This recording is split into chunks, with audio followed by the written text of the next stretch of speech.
Hi guys, at ito naman ang aming gulay guys. Magluluto ako ng ginisang Baguio beans. Nasasamahan natin ng sibuyas, kamatis at pork giniling.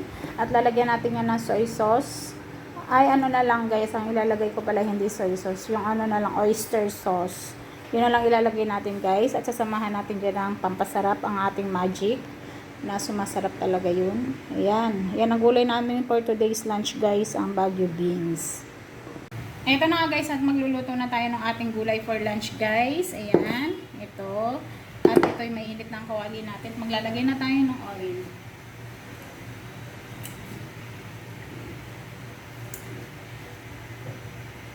Ayan, unahin na natin guys ang ating bawang.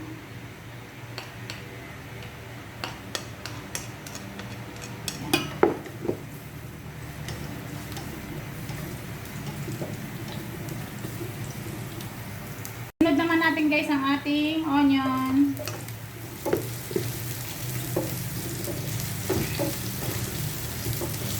Sunod naman natin guys ang ating kamatis.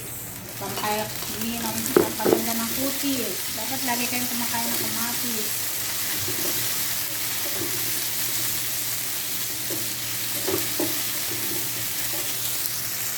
Guys, sunod naman natin ang ating pork giniling. Ayan. Halo-haluin. Mag-add naman tayo guys ng oyster.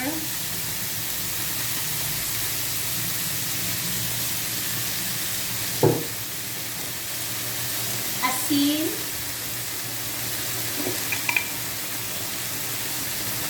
Black pepper.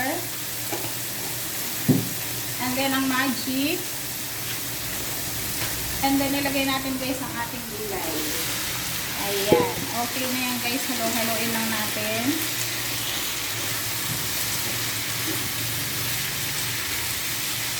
Ayan. Mag-add tayo ng konting water lang.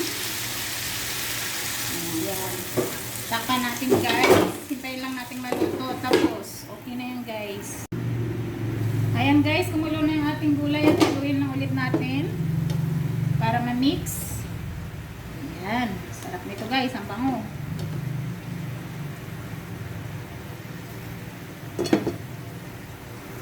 Ayan mga lods, ang ating gulay, isang sarap oh. Fresh na fresh yung ating beans. Ayan, wait lang natin guys kahit mga 5 minutes, tapos na yan. Eto na nga guys, at tapos na ang ating gulay for lunch today guys. Ang napakasarap na Baguio beans. Ayan, with kamatis, giniling, sibuyas, paminta at ang ating oyster at magic for lunch. Ayan guys, ang napakasarap nating gulay for lunch. Napakasimple lang magluto guys, pero masarap. Ayan, ang gulay. Ang sarap-sarap ng gulay natin. With matching adobong chicken.